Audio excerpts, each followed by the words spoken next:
Hola y bienvenidos. Hoy vamos a meternos de lleno en la historia que se esconde detrás de un disco que, marcó a toda una generación americana de The Offspring.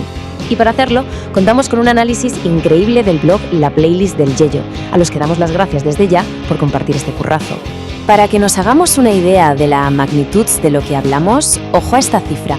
Más de 15 millones de copias vendidas en todo el mundo. Americana no fue simplemente un álbum de éxito, no, fue un auténtico fenómeno global, una auténtica barbaridad. Mirad, para entender de verdad este disco hay que quedarse con esta frase del cantante de Dexter Holland. Dijo, puede que ahí fuera, en Estados Unidos, parezca un episodio de Happy Days, pero la sensación es más bien como la de Twin Peaks. Esta idea es literalmente la llave que abre todo el disco, esa dualidad, ¿no?, entre la fachada perfecta y una realidad bastante más turbia. Venga, pues vamos al lío. Para entender por qué Americana es tan icónico, vamos a seguir esta ruta. Primero veremos por qué fue un éxito generacional. Luego la sátira que esconde, su mezcla de sonidos tan peculiar, el arte de la portada, que tiene telita, y por último el legado que ha dejado.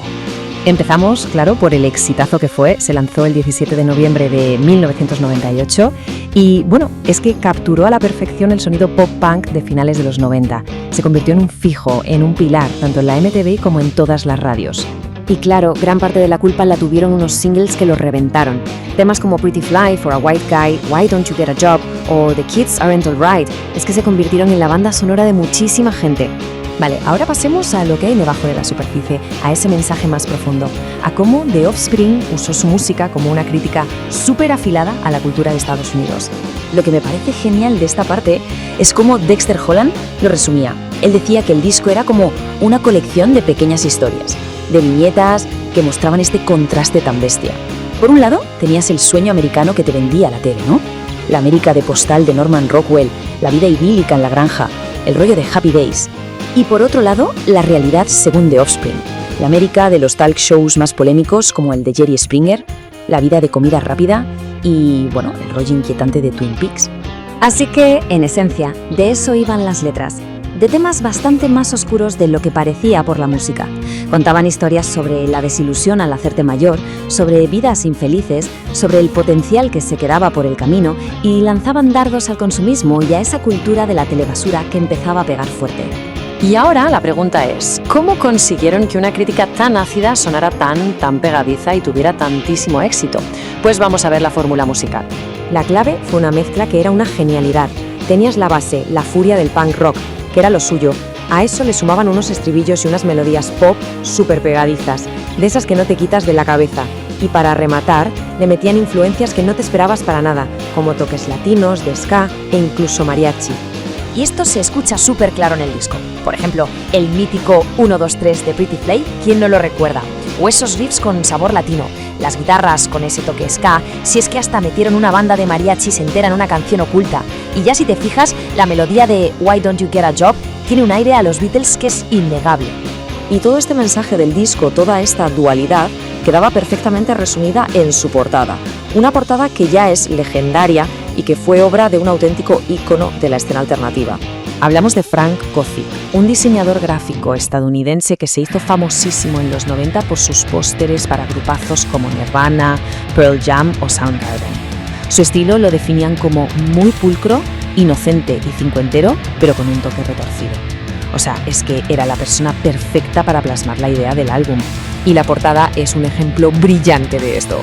De primeras ves una escena casi perfecta, un niño rubio, sonriente, en un columpio de cuerda, pero en cuanto te fijas un poco más, empiezas a ver detalles que te descolocan.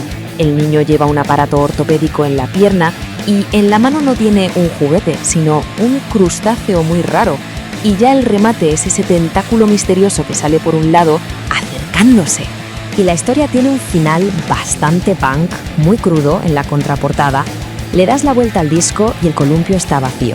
Solo hay un charco de sangre y un zapato. Una imagen que es una metáfora brutal de la pérdida de la inocencia y de, según la banda, esos monstruos que acechan en lo cotidiano. Y ojo que la historia de la portada tiene su propia intrahistoria. Resulta que Kozik reutilizó la imagen principal de un póster que ya había hecho años antes para otra banda. Por lo visto, eso de trabajar para una banda tan comercial y con una multinacional no le hacía mucha gracia. Así que, para compensar el posible daño a su reputación alternativa, pidió la nada despreciable cifra de $75.000. Bueno, pues vamos a ir atando todos los cabos para ver qué impacto ha tenido este disco en la música y en la cultura a largo plazo. La carrera del álbum fue, desde luego, meteórica. Se lanza en noviembre del 98 y el éxito es masivo, inmediato. En el 99, la banda se patea al mundo con una gira mundial. Y en esa gira tienen una actuación que pasó a la historia en el famoso o infame Festival de Woodstock 99. A día de hoy, el disco se recuerda como lo que es, una pieza cultural clave para entender el final de los 90. Y todo esto nos lleva a una última reflexión. Han pasado más de 25 años y la pregunta es, ¿sigue siendo relevante esa sátira sobre la cultura estadounidense? ¿Nos siguen sonando actuales esos temas como la manipulación de los medios, el consumismo o esa sensación de desilusión?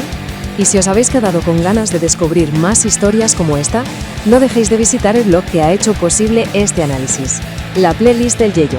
Mil gracias por acompañarnos y hasta la próxima.